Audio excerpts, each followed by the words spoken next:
Patients dealing with chronic pain have found relief by stinging themselves with bees. Yes, now a pharmaceutical company is taking notice of that, starting a clinical trial right here in LA. CBS 2's Lisa Siegel has a story you'll only see on CBS 2. The medical industry is finally catching up. Rich Hereford of Costa Mesa is a beekeeper. He employs his bees to make honey, pollinate almond crops. And for this. Come on, sting me. Go for it. It's bee sting therapy for pain. Do you give kisses? The big thing in my life was stay away from those bees.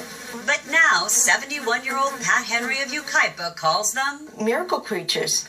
Pat has multiple sclerosis. For the past 16 years, this has been her only treatment. Every other day, 2 bee stings to the back of her neck. From here, it goes to the hands.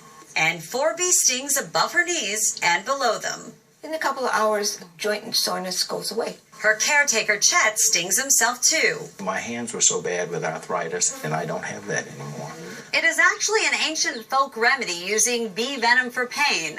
But now, it may be going mainstream. Have you bent your knee? In fact, your own doctor might even prescribe it. At Access Clinical Trials in LA, we're testing honey bee venom for arthritis, but without any bees. This syringe is filled with standardized, purified venom in a vial. Its name for now, Apomed. We were contracted by a pharmaceutical company which is based in Korea. They decided that they wanted this product marketed in the United States. But for the FDA to approve any new medication, it has to be proven safe and effective. In this Apomed trial, we inject it locally in the knees of patients that are affected with osteoarthritis. And monitor them for months. Okay, 1 to 10. To see if the pain gets any better. As for why it might work, nobody is really sure on exactly the mechanism of the honeybee venom, but it seems to be an affinity to the inflammation, that it gobbles up the inflammation. Pat says it's about time doctors catch on. She believes that because of the bees, I'm independent. I clean my own house. I wake up every morning and say, okay, made it one more day. Now the bees didn't prevent Pat's MS from weakening her legs. But I can carry on with my life. And there are no side effects, and hopefully I can live to be 100 years old. Beekeepers like Rich never make any promises, but Many people across the country do it every day.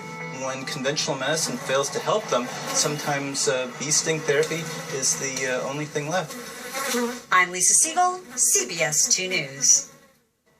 Dr. Hazen warns that in people who are allergic, a bee sting can be deadly. So it's important to be tested by your doctor before trying any type of bee venom therapy.